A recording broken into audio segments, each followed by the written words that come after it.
Hi there maple fans, and in this series of videos I'll be sharing what I do throughout an entire year on a monthly basis. Please note that these months are based on UK timings, but of course can easily be adapted to anywhere else in the world. So today I'm going to be talking about Japanese maples in full sun. What you can see there is my collection of maples, all of which are south facing. But if you look on the internet, and I just did a quick Google search about instructions for growing Japanese maples, this is the kind of thing you see. So some say full sun's absolutely fine, some say part shade, some say use dapple light only, others just water once a week, or you've got websites that say red maples do better. Now quite frankly, I think the selection in front of you already disproves that. There's a huge selection of sun tolerant or heat tolerant maples out there. It's really just a question of picking the right one. But in this video I'll also be sharing loads of different hints and tips of how to grow them successfully. These are somewhat at the limit of what maples can cope with, so having the right strategy of growing them and looking after them makes an enormous difference. So is this the definitive list of maples that will definitely cope in hot conditions or high heat conditions? Not at all. There are definitely more. Emperor 1 would be a great example, but these are the ones I own. I like to quote what I found personally, not what I've read on the internet. And I really hope this will be useful to you. But I'm in zone 8B in the UK. We do get some sun. We haven't had much this year, but we honestly do. And these are doing really well. But again, I want to explain why I chose these cultivars, what I do to maintain them. So the first massive tip is, having moved all of these to a very similar location, the first thing I would do is give them a really good watering. So as you can see there, I'm filling to the brim with water, and there's loads and loads of bubbles appearing. This is excellent. This means I've left it about the right time between waterings. That water is going straight and soaking into the compost, which isn't bone dry, and that's a great situation to be in. So the first actual cultivar to look at is Siriu. Absolutely amazing tree, sun tolerant, and what you'll see is the leaves adapting to sun. They'll start going that shade of red. Absolutely fine. They're not curling up, they're not being destroyed. It's one of the very few upright deceptums, and what it also means is, because it's fast growing, as you can see, many of my trees are roughly the same age, but this one has outperformed many of them, and because it's got this tall spreading growing habit, it's going to offer shade to other trees. So if you're starting in Japanese maples and you have a south facing garden, this is a double win. We can have a lovely tree. It grows fast in pots. It grows really fast in the ground, but do beware it will get very large. But that could be a good solution, as we can position smaller other trees to complement it under the shade of its branches and leaves really. So a very good starter for 10 there. In terms of watering maples that are south facing, I would just be generous. You're not really going to do any harm by watering a lot. I personally, if it's anything towards the dry side, I'll give it a good water. I do like the meter here though, because I can push it in further to see what's going on lower down. So there is water towards the bottom, and I do think that encourages root growth, because the tree's going to actually go and produce more roots to find it. So Siriu changes to a red colour with the sun, and this Cotonuito basically does the same. Now some people would say actually that it's not as nice, it's not that lush lime green if you put it in sun, but you know it copes with it really well. So this is a tree that gives you some choice really. Keep it in shade, lovely green colour. We'll go this multicolour green and red in direct sunlight. A really different type of leaf, and I think we can see why these strap leaf trees do really well. There's not a lot of surface area of the leaves to actually evaporate, and there is some logic to that, and I think that's led me to other trees as well, which we'll come to later. So regardless of the cultivar, trees that I would not put in direct sunlight are actually immature ones like this. They run out of water super quickly and just don't have many leaves to use.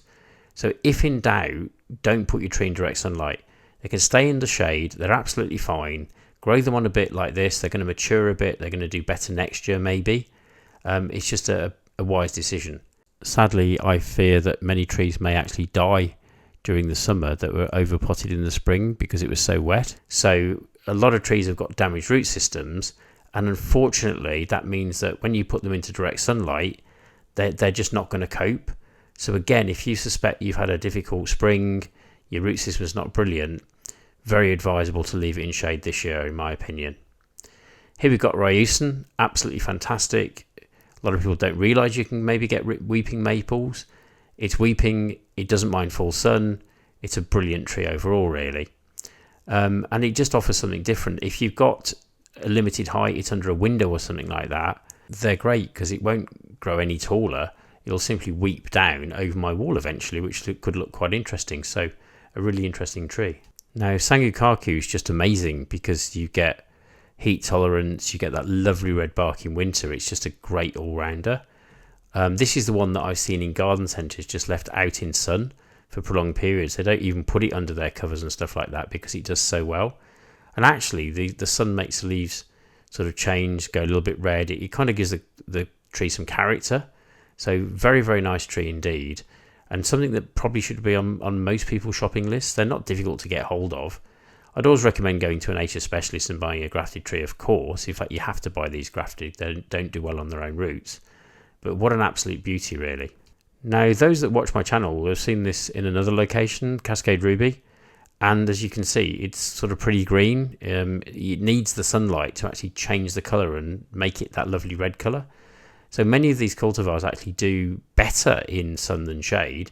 Once again, shade's fine, but this one really performs beautifully with a bit of sunlight. Just looking under there as well, you can see that this tree's been grafted onto a nice, healthy rootstock. And again, that's given it its lovely height, and it will weep down from that point, really, a bit like Ryusen. So really, really useful trees under windows, limited space, all that sort of thing. Just very, very nice indeed, to be honest with you. And something different to add to your collection. You see there, it's already sort of reaching down and will eventually go over that wall. So just in passing, more hints and tips. If you've got black ceramic pots, if you're going to put pebbles all over the top of your pots, I would really be concerned about that, because if that's in direct sunlight on a south-facing garden, that black is going to absolutely absorb heat and that pot's going to get fantastically hot, and maybe the pebbles too. Whereas with this Ryusen here, because the actual branches of the tree are covering the pot up, it just wouldn't really be an issue. So yeah, having over hot pots can be absolutely imperative. And also, if you put trees against the wall, again, the wall can be roasting, and the poor old tree has got direct sunlight on one side of it, but it's also got all that heat from the back. Now Shishigashira is really resistant to that. So I've seen it planted right by walls and it doesn't seem to mind too much. But do bear that in mind. If you can get those trees away from the wall, actually, to some degree, that's going to help a lot. The other great advantage of Shishigashira, I find, is that it doesn't sort of move. It doesn't waft around in the wind. It's really taut. So therefore, it makes it really windproof, actually. And it's wind combined with sun and heat that really cause a problem. So the Cascade Ruby on the left, you can see moving around. The Shishigashira just sort of stays there. It doesn't sort of get any effect at all. And that can be a definite advantage. Just wanted to mention as well, I haven't sort of put one maple on its own. I've actually tucked them in sort of close together, and that will give them some mutual protection against the wind as well, which I think is really beneficial. I've noticed on the internet, on forums and stuff like that, people who do well with this kind of thing pack them in quite close. And there's a conifer there as well to sort of slow down the air and the wind a little bit. So onto this Dissectum filigree, it's really quite like Siriu. It's not though, because if you look at the structure in the middle, it's actually all been sort of staked up and sort of tied together. And that's an option with many such trees, to be honest with you. But it's created quite a nice effect. It's something quite interesting. I've had this for a few years now. It's really heat and wind tolerant. I know that for a fact, and just glad to put it in that sort of prime position, really. So just to share as well, all those trees are in decent sized pots. They're not massive pots. They're sensible sizes in my view. When we get down to the smaller pot sizes, you need to be even more careful. The pots need to be kept small. It just benefits the root system, to be honest with you, and keeps the plant small in itself. But the smaller the pot is, the more care with watering needs to be. It just doesn't have that resource to fall back on. But here's Moonrise. It's in full sun for, to be fair, the majority of the day. It's not quite in the morning as well. Does really, really well. Where its cousin over there, Jordan, is completely different. And if you put Jordan in that amount of sun, it will absolutely frazzle. So you can try and sort of establish some general rules, but it's very difficult because to make that overall conclusion, really. The best thing to do, honestly, is to try these trees in different locations in your garden. Leave them in pots for a while if you're going to plant out until you find what they're really happy with. So here we have Orangeola or Orangiola. I don't think anyone knows how to pronounce it, to be honest. Yes, it's a smaller size tree, but it seems to be doing quite well. Relatively new acquisition. But I knew when I bought this from a nursery, this was growing in full sun actually when I bought it.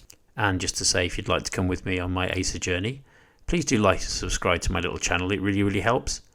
I've also recently set up a Patreon site, so that's a great way of supporting me too, and help out with some of the costs of my excursions really.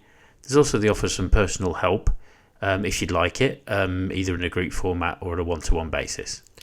So an important consideration is, if you buy your trees from a nursery, that's fantastic, but if it's been in a polytunnel its entire life, protected from full sun and all the rest of it, it will probably need acclimatizing.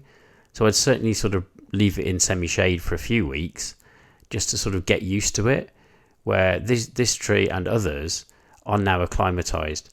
Some of the nurseries grow them in sort of outdoors in sun, some don't, but a quantifolium there, it looks fantastic and will just do better with some more sun on those leaves really, as it adds more colour.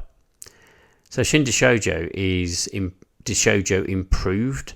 It's supposed to have a slightly better colour. It's supposed to retain that colour a bit more than Dishojo, but it's lovely.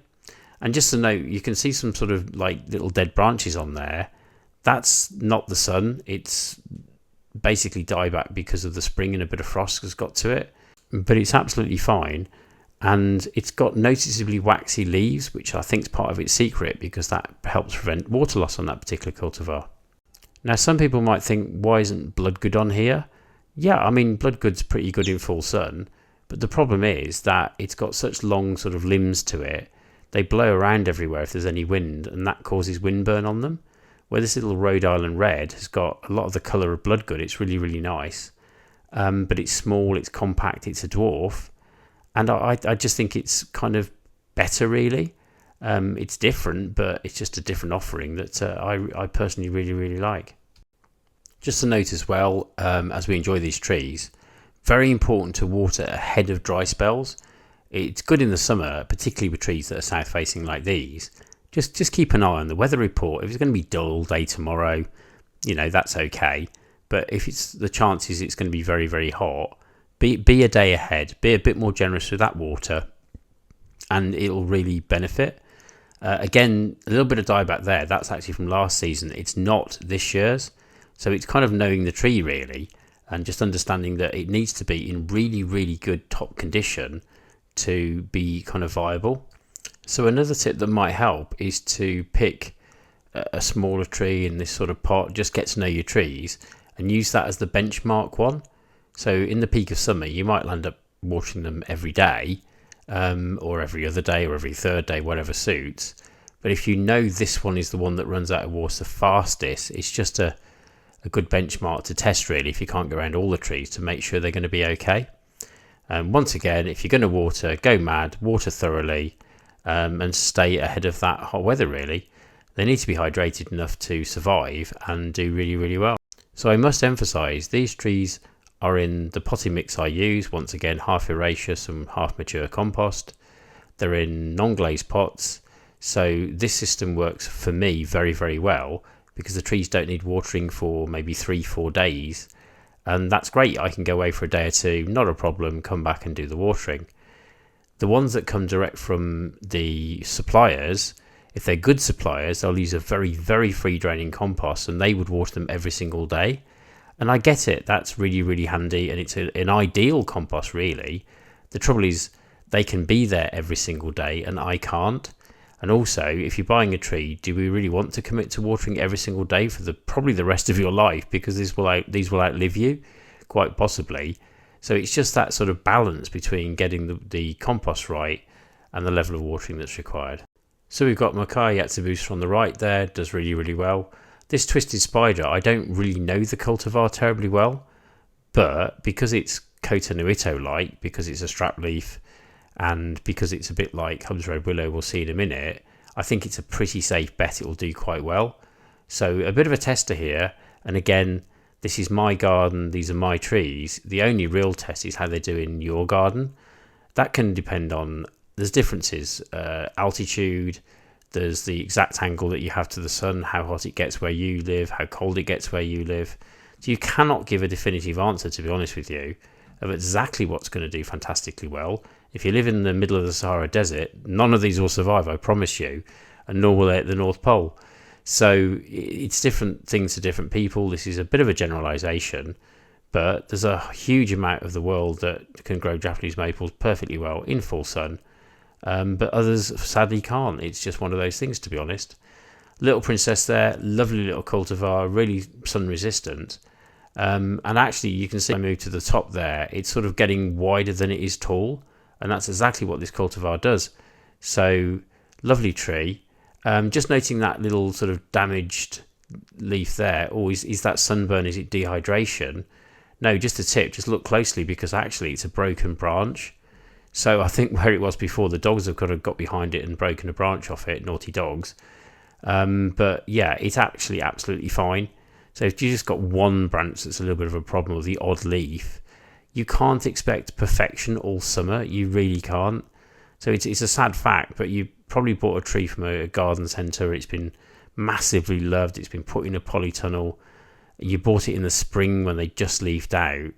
So you can keep them very, very good looking like that, but just managing that perception really, that at the end of the day, they will have some small amount of damage to them. Hemasoja here is a lovely little dwarf, likes the sun, does really well, nice and compact too, so should do well in wind. And yet next to it we've got Hub's Red Willow, really fast growing this actually, and I don't often stake things up, but I just left it as it was because I kind of like the column effect. Put on loads of growth. Again, it's that sort of strap-like Kotanuito leaf, and it just seems to soak up the sun and turn it into energy and grow even faster, to be honest with you. Also maintains that lovely red colour. Quite thirsty actually, and that's a point as well. As you water your plants, and I personally use a water meter, that's sort of telling me information. It's telling me which ones are thirstier than others, and that's what you kind of get to know. Now Shana is really heat tolerant. It's a lovely dwarf tree. I think where people go wrong is dwarf maples don't really like wet feet at all. I mean, maples don't anyway. They really, really don't like wet feet. So spare the water a little bit during the spring and the autumn. In the summer, it's not really going to hurt. But look at it. I mean, the new little growth is absolutely fantastic. You've got the little nub leaf in the middle there, which is a sign of its pedigree, really. The fact that it's a witch's broom, it was found growing on another tree. But as you can see, it's sort of green leafed inside, and the sun actually makes it better and gives it a nice red tone. Some growers don't like Shana though, so just be aware of that. It can be a bit tricky, but I think kept in a pot rather than the ground actually, so you can manage it really closely, that works quite well. So here you've got a Sakazuki. Again, if you look at the leaves at the back, very green, kind of a your choice tree again. Put it in shade, it'll stay that colour. Give it some sun and you're going to get this reddening of the leaves. It looks quite effective. It's a very sort of low spreading tree though, so just beware of that when you're planting it. So there certainly are many maples that don't mind full sun. Within limits, you have to bear that in mind. But just things to consider about the wind as well. You can't really stop heat, but maples are really heat tolerant actually. It's sun-stroke wind that is the real factor. Can we offer them a bit of mutual protection? Can we bundle them together? That kind of really, really helps. Don't put them too close to walls because that can get very, very hot. And just watch those sort of pebbles and black pots and that sort of thing as well, because that can damage the roots as they get very hot indeed. Think about your geography. I mean, if you've got a small microclimate in somewhere you shouldn't be able to grow Japanese maples, maybe you can. Every garden's different. And the ideal is, if you're thinking about planting them in the garden, don't. Leave them in pots, try them in different locations. That can be really, really useful. Think about getting a Sirio early on if you're collecting maples, because that can offer shade, for example, to other trees, or because as it grows so quickly. And watch that overpotting in the spring and the potentially damaged roots, because that's going to be a real problem when you stress the plant out by putting it a load of sun. A tree without roots or an effective root system can't cool the leaves down, and that's going to be a major issue. Also, you know, bear in mind that not every cultivar can be grown in full sun. Some are better than others. Some absolutely hate it. If you know of any more, please let me know in the comments. I'd love to know. Obviously, please like and subscribe as well. That's always nice. But this isn't a definitive list. It's what works for me. And there will be more, but what a selection of different types, different styles, different colours. I was actually surprised when I put this collection together about how many I've got that kind of work in that way. So, you know, that bodes really, really well. Watering, just beware that if you've got compost that's very, very free draining, it'll need a lot more watering than my compost mixture, for example. Water ahead of dry spells, definitely, or if there's a heat wave, that really, really helps. And honestly, my porous pots help with that as well, because they get wet and they kind of cool the plant down and the root system down. Watch your smaller trees. They don't have the volume of water in the pot to actually sort of sustain themselves as well, really. And definitely water until you get bubbles. Put some water in. If you don't get that and it seems to take a long time to soak into the compost, do it again. Do it again 3 times if necessary to ensure the root ball of the tree is really saturated. And then what I do is let them dry out. Not too much, but let them dry out a bit. That gets the oxygen to get to the roots. The roots themselves will develop, they will go in search of water, and that's just great because the roots will perform, they'll wrap around the pot and give us protection during the winter, and all be ready for next spring.